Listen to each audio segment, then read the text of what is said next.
Fargo, the new virtual assistant from Wells Fargo, makes banking faster and easier. Like this. Fargo, what's my checking account routing number? And this. Fargo, turn off my debit card. And this. Fargo, what did I spend on groceries last month? And that's just the beginning. Do you, Fargo?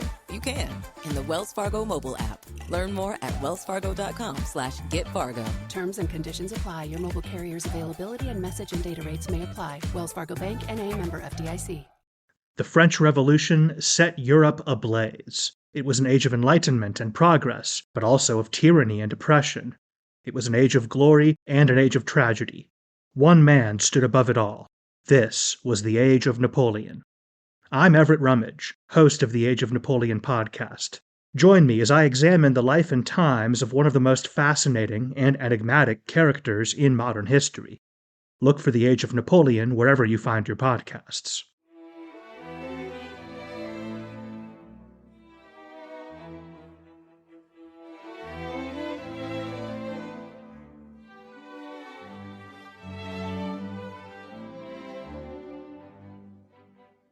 Welcome to Pax Britannica.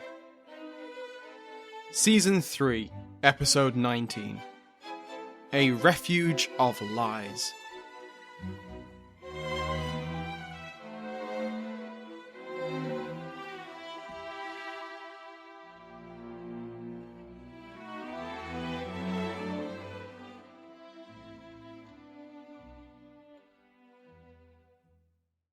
Welcome back to Pax Britannica. I'm your host, Dr. Samuel Hume. Before we begin, I'd like to thank the new members of the House of Lords who help keep this podcast going. The Marquess of Arbroath, Stefan Mensikov, Tabitha Aberts, Countess of Sandringham, Sean Platford, Earl of Winchester, Countess Correstine, Keeper of the Dogs, and Baroness Sophie is now Countess of Lewis. Like all other patrons, they can now listen to this episode and every other episode ad-free. And as patrons with earldoms or above, they can now listen to the bonus content. Go to patreon.com/Pax Britannica to find out more. Last week, we covered the expansion of the Commonwealth's navy, the States Navy, and saw how it was wielded against the enemies of the new Republic. One of those enemies, Prince Rupert of the Rhine, had remained at large in the Atlantic, based in Portugal, and preying on English and neutral shipping. One of the Commonwealth's new admirals, Colonel Blake, spent the summer of 1649 blockading the royalist prince inside the port of Lisbon. His efforts risked war with Portugal and its empire, but he would not be resisted. The Commonwealth kept his fleet supplied and reinforced despite the distance from England. Once Rupert eventually escaped from the Tagus, most of his fleet was engaged at the Spanish port of Cartagena and utterly destroyed. We left him and his brother, Prince Maurice, sheltering in the French port of Toulon, unsure if Blake would follow them even there. So now we are in 1651, and as we covered 2 weeks ago, that means that the royalist colonies have declared that the Commonwealth had no authority over them, and then Parliament had declared that it has even more authority over them, so there. But simply declaring this didn't make it true, and so in the summer of 1651 the Council of State dispatched 2 fleets across the Atlantic. 13 ships under the command of Sir George Ayscue were sent to the Caribbean, and 15 under Captain Robert Dennis set sail for Virginia. If nothing else, this is a sign of the naval expansion that was still taking place. 28 warships, more than half of the pre-war Royal Navy, was being sent halfway across the world, all without sacrificing the defences of the Commonwealth. Just as an aside, this particular expedition was reportedly financed from the seized estate of the former Archbishop of Canterbury, William Laud. The ships to the Caribbean were sent first. Barbados was by far the most valuable colony, and the exiled planters had been lobbying the government.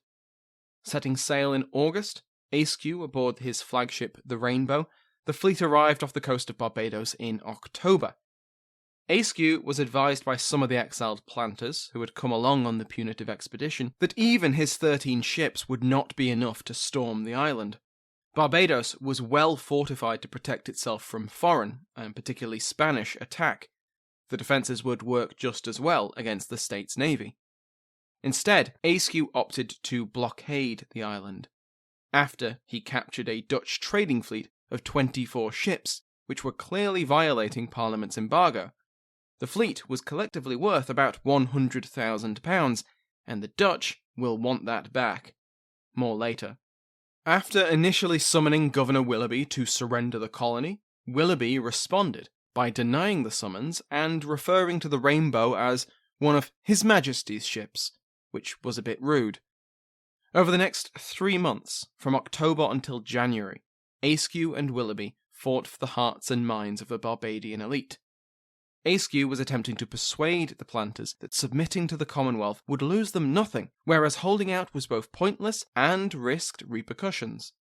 Willoughby was trying to convince the islanders that submission to the Commonwealth was submission to tyranny. The Commonwealth would block their profitable trade with the Dutch, and they could hold out longer than the state's navy could maintain the blockade. Ayscue's approach was more honey than vinegar. He urged the plantocracy to see sense, and understand that the Commonwealth was committed to liberty, and he promised that their estates and their rights would be preserved under the new regime. He explained that, of course, the rebellion against Parliament was just down to a few malcontents, which gave the rest of the planters an easy way out. He also warned the colony that without the protection of the Commonwealth, he was, after all, sat on a top-of-the-line warship, Barbados would be vulnerable to foreign states. He also wrote directly to Willoughby, trying to get the governor on side by pointing out that he could have come down hard on the colony, and he was risking his reputation by trying to work this out peacefully. That said, Ayscue occasionally reminded the Barbadians of the alternative. He twice attacked coastal fortifications, using Scottish prisoners of war captured at Worcester, freed, paid, and recruited into the fleet. And, of course, the Battle of Worcester. Ayscue's blockade was in full effect when the second punitive fleet, destined for Virginia, sailed into view. That was a bit of a surprise for Ayscue, and at first he was worried that this was a hostile force. But this second Commonwealth fleet brought supplies, prisoners destined for indentured service in Barbados, some of which would take the state's shilling and sign up to fight, and news, and of the three, the third was the most valuable for Ayscue. The Battle of Worcester ended any real hope for royalists across the English world, and Ayscue sent Willoughby multiple letters which confirmed that Charles II's army had been destroyed, and the man himself was missing. Ayscue pointed out to Willoughby, quote, "If there were such a person as a king you speak of, your keeping this island signifies nothing to his advantage, and therefore believe the surrender of it would be a small addition of grief to him." End quote. But Willoughby, clinging to hope that Charles had not been captured, was steadfast. Ayscue continued to work on the other Barbadians. His problem was how to talk to them. More than once, Ayscue's words were copied on board and then snuck onto land to be distributed to try and win people over. Prisoners captured in the raids were brought to Ayscue, who informed them that the royalist cause was dead, even if Charles II wasn't. Then he sent them home, requesting that they spread the word. At least 2 of them did that, and Willoughby had them hanged. I specified that both sides were attempting to convince the elite of Barbados, because neither the royalists nor the Commonwealth wanted to get the lower classes, certainly not the indentured and enslaved workers, involved. Barbados's strict hierarchy was far too valuable to risk social unrest. After 2 months, Willoughby and a few other determined royalists were unbroken, but there were many others who were beginning to waver. What exactly was the point of holding out, they asked themselves. Willoughby had promised, earlier in the blockade, that he would only resist as long as it had a reasonable chance of success, but now many were doubting that. By December, Ayscue was holding secret talks with leading planters who were increasingly sceptical about Willoughby's judgment. These talks progressed over several weeks, to the point that Colonel Thomas Modiford, a leader of these skeptics, promised to declare for the Commonwealth if Willoughby refused to see sense. Well, Ayscue once again presented his terms of surrender to Willoughby, and Willoughby once again gave them little thought before rejecting them. That was the last straw for Modiford, and on the 3rd of January he led 2,000 men in declaring for the Commonwealth. The state's navy sent them supplies and manpower, and Barbados was once again on the verge of civil war. Both sides were preparing for battle when the weather intervened. a week of rain prevented any serious movement, and it was during this downpour that Willoughby admitted defeat. On the 11th of January, an agreement was signed. It was very generous. The exiled parliamentarian planters were allowed to return, and their property was to be restored to them, and that included indentured and enslaved workers. But the royalists were to be protected from any revenge, legal or otherwise. Willoughby kept all his property too, and in direct contravention of the Embargo Act and the Navigation Act of 1651, Barbados would be permitted free trade with all nations that had good relations with the Commonwealth, and self-government would be retained. Askew justified his light touch by arguing that Willoughby still controlled the majority of the island, and had the advantage in numbers, and he didn't want to damage a profitable colony. But, for his part, Willoughby was in a much worse position than he let on. His control over the colony was tenuous, and he'd had to resort to increasingly draconian policies to keep order. He'd abandoned earlier policies of freedom of conscience and enforced the Church of England, partly as a method of sniffing out potential dissidents. Willoughby himself was, of course, not allowed to stay governor. His replacement had been selected long before Askew's fleet took sail. Daniel Searle was appointed by the Council of State, although Askew maintained control of the island until he felt matters were in hand. The reaction to the royalist coup was dramatic and severe. When the Parliament of Barbados met 2 months later, it violated the Articles of Surrender and voted to banish Willoughby, the Walron brothers, and 7 other leading royalists. Askew then sailed on a tour of the Caribbean colonies, sounding out their loyalties. Antigua's governor was replaced by a former parliamentary officer, although Pestana notes that this might have been brought about by the colonists themselves, not by Askew. The previous governor, a royalist and appointed by a royalist, was untenable, and she suggests that the bloodless parliamentary coup might have already taken place. The new governor wrote to Askew and told him that they had already submitted to the Commonwealth when someone commissioned by Parliament had arrived earlier. They didn't name this mysterious agent, and there weren't a lot of people with commissions from Parliament sailing around the Caribbean. It's a bit of a question mark, but nevertheless Antigua insisted that they'd submitted willingly to Parliament's agents. You don't know them, they go to a different school, and because they'd submitted willingly, how about some of that free trade that Barbados was just given? Other than Antigua, the other islands were easy work for Askew. The governors of Montserrat, Nevis, and St. Kitts were all confirmed by him, their positions now under parliamentary authority. St. Kitts requested an elected assembly and protections from martial law. The previous governor, Sir Thomas Warner, who had founded the colony, had ruled with a firm hand. He'd died in 1649, and the colonists wanted to ensure their rights were protected. Askew was happy to help. In South America, a small outpost in Suriname had also been claimed by the English after Willoughby sent 100 men to discover it. These men had stayed, and after being ousted from Barbados, Willoughby and some of the other exiles visited Suriname. Some stayed, and one of them would later become the colony's governor. The Commonwealth had firmly secured its Caribbean colonies, with only a limited display of force.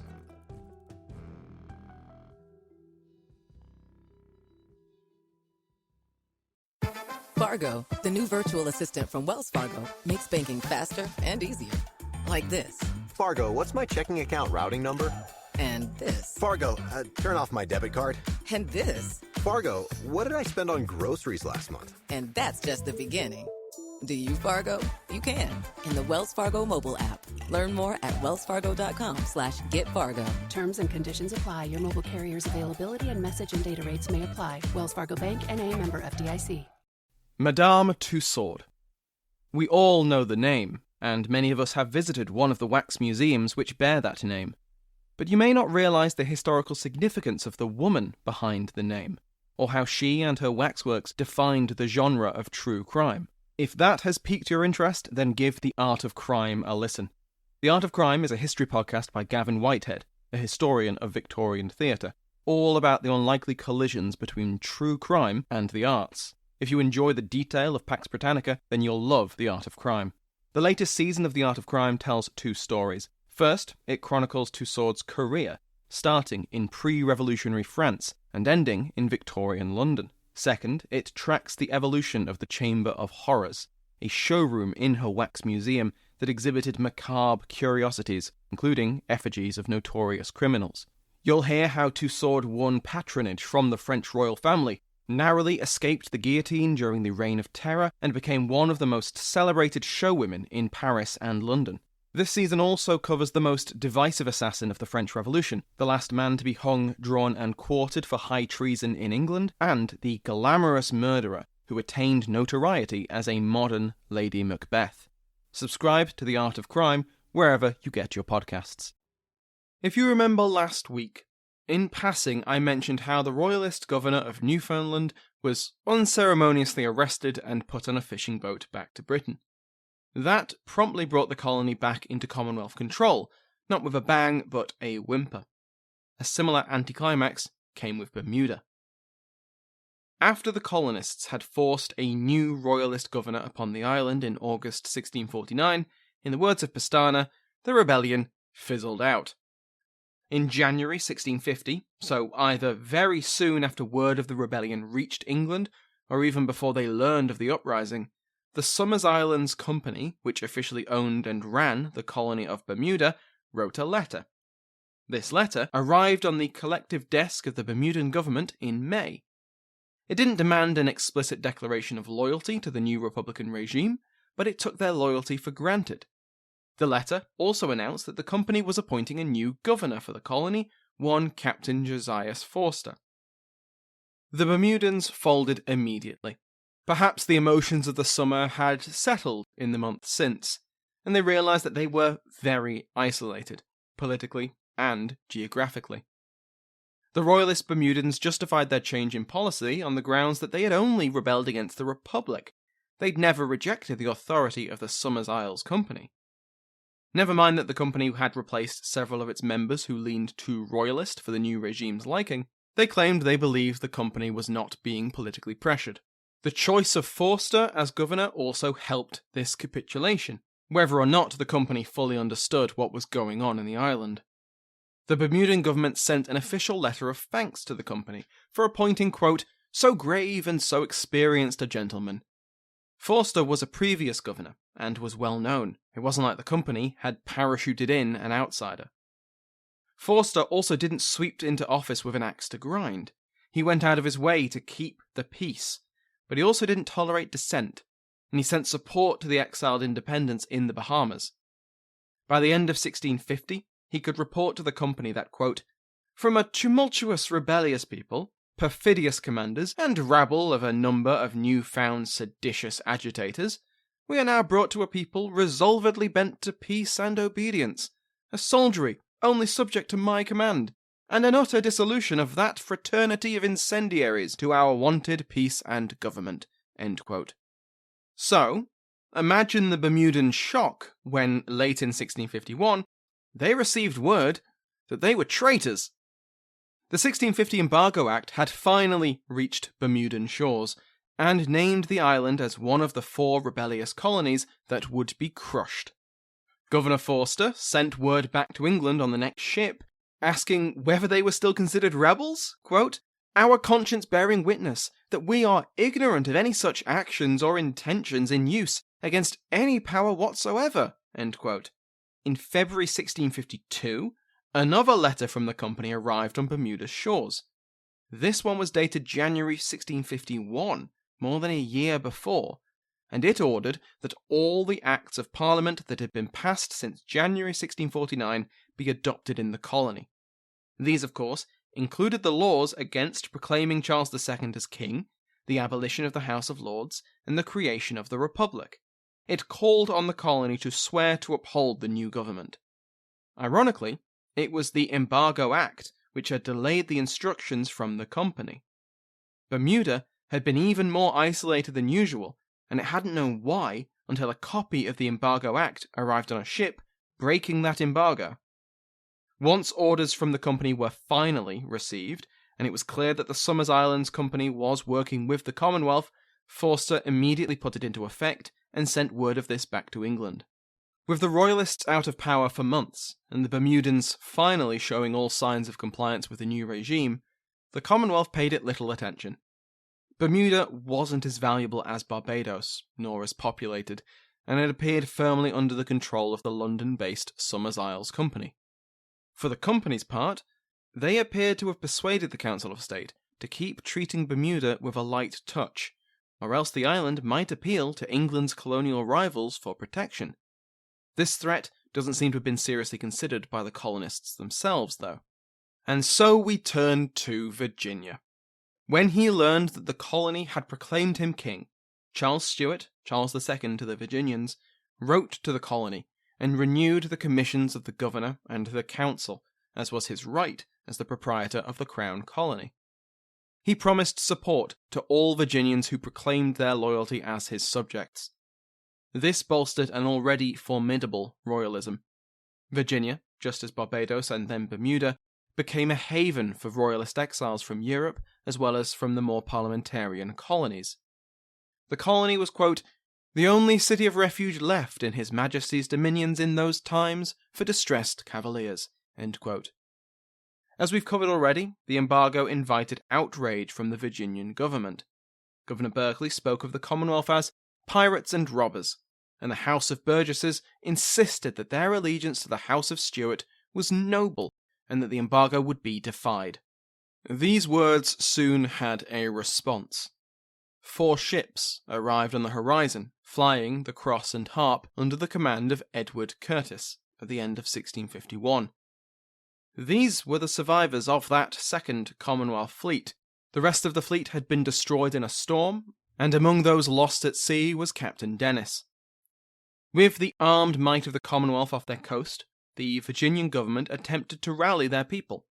Berkeley warned the Virginians that the Republic threatened their rights, their property, and their livelihoods. Worse, they would restore the Virginia Company and prevent them from trading their goods with whoever they pleased. Curtis responded to these claims with his own propaganda, denying that the Commonwealth had arrived to shackle the rights of Englishmen. In his report to Parliament afterwards, he described how Berkeley had built a Refuge of Lies, a biblical reference that all involved would recognise. The population of the colony had been led astray by Laudian priests, and Berkeley had persuaded the militia to stand by him, and won the support of 500 Native Americans. A small army of about 1,000 men was at Governor Berkeley's command. With the fleet anchored in the Chesapeake, Curtis sent a demand to Berkeley, calling on him to submit to the Commonwealth. His rejection was almost inevitable, and the fleet prepared to bring the colony to heel by cannon and by sword. Except the response he got wasn't a rejection. In fact, as Curtis reported later, it was somewhat milder than was expected. Submission was offered, though with some conditions that they expected the Commonwealth to stick to. The House of Burgesses sent its army home and opened up negotiations with the state's navy, and on the 12th of March 1652, Virginia had officially accepted the authority of the Commonwealth of England. What just happened? Virginia was as royalist as it came. Berkeley was devoted to the Stuarts, the House of Burgesses was firmly behind him, and they had a substantial military force with native allies. And yet, with less violence than Barbados, the oldest English colony in America had capitulated. Well, for starters, Virginians were not as united behind the king as their leaders had claimed. The planter elite was divided, as in Barbados. George Ludlow, a relative of Edmund Ludlow, was described as having led a faction within Virginia which favoured surrender, and though he had not led this faction to war, unlike Modiford in Barbados, the colonial government had to have known of this faction and the danger civil war posed. Just like in Barbados, Virginia had a large indentured and enslaved workforce, which could take advantage of any civil war between the English. Secondly, Virginians were quite well informed. They knew that Charles II had been defeated at Worcester, and that England had not been reconquered. They also knew that Barbados had surrendered, and Barbados was a much more defensible colony than Virginia. If they hadn't been able to withstand the Commonwealth, what chance did Virginia have? Thirdly, Virginia was not as defensible as other colonies. There was a large militia, but their fortifications were not as formidable. And fourthly, Even if they had held out, resisted the Commonwealth, weathered the blockade, and pushed back any land invasion, what then? They were already the last remaining outpost of royalism. The fight for the crown was, for now at least, over. Far better to accept the generous terms offered than fight an impossible fight and risk the loss of their lives, or worse, their property. Plus, the terms of surrender were pretty lenient. In return for the colonies' leaders swearing to uphold the Commonwealth as constituted without a king or House of Lords, Curtis dealt Virginia a very generous hand. Berkeley's honour was appeased by a condition which allowed him to send an agent to the exiled king to apologise for the surrender and explain the circumstances of it. Royalism wasn't forbidden, at least for a year, and if discussed privately. The Book of Common Prayer and pre-war Church of England services were allowed to be conducted for a year. There was a general amnesty, and most importantly for many of Virginia's elites, they were permitted free trade along similar terms as Barbados. Curtis promised that Parliament would confirm all the terms, and he left 2 commissioners, who were both Virginians, behind to ensure that the colony transitioned from rebel to loyal. One of those commissioners, Richard Bennett, became Virginia's new governor. But the Chesapeake wasn't just home to Virginia. To that colony's north was Maryland. Maryland had not been named as a rebellious colony, and Baltimore had managed to convince the Council of State that both he and it were loyal. The Commonwealth was issuing licenses for merchants to trade with Maryland. It wasn't part of the embargo. And yet, the Commission to Reduce Virginia to Submission used both Virginia and all the plantations within the Bay of Chesapeake. Now that might have just been an oversight, but Pestana notes that if it was deliberate, then Baltimore's enemies in the government, quote, may have arranged the imprecise wording to justify an assault on the proprietary, end quote. And it just so happened that one of the commissioners was an enemy of Baltimore.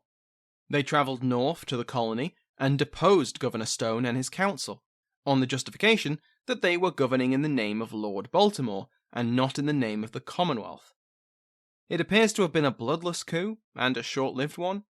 Once Stone agreed to govern as the commissioners saw fit, he was returned to power. But that was not the end of Maryland's troubles, as we'll cover another time. Other than the 4 rebellious colonies we've covered today, the rest of the English Empire maintained its passive acceptance. Either they were known to be sympathetic to Parliament, such as the New England colonies, or they were accepted as loyal, simply because they accepted the new status quo. Individuals known to be royalists were removed from their positions. Berkeley retired, not quite quietly. Willoughby sailed away from the Caribbean, and Deputy Governor Greene, who had proclaimed Charles when his boss was absent, was barred from office by Lord Baltimore.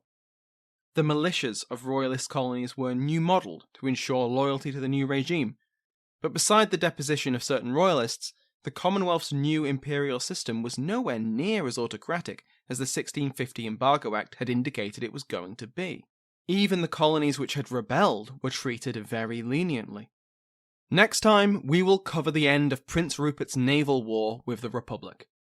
With the end of the last bastions of royalism, the Commonwealth's internal enemies are defeated.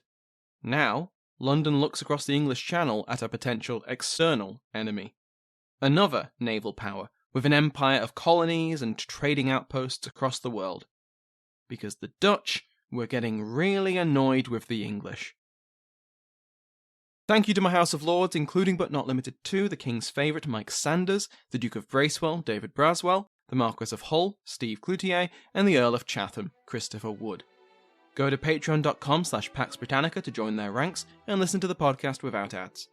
Thank you to everyone who has left reviews and ratings on Apple Podcasts and Spotify. And for other great podcasts on the Airwave Network, check out airwavemedia.com. Thank you to Sounds Like an Earful for the interval music in today's episode, to my entire House of Lords, and to you for listening.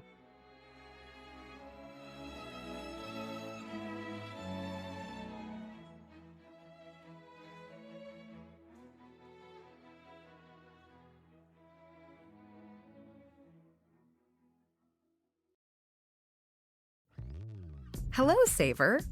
Whether you're saving for that trip to the tropics or saving for an emergency, now is the time to take advantage of Wells Fargo's savings options. Wells Fargo offers savings accounts that can help you save towards your goals. So, what are you saving for? Visit a Wells Fargo branch or wellsfargo.com/save to open a savings account today. Wells Fargo Bank, N.A., member FDIC.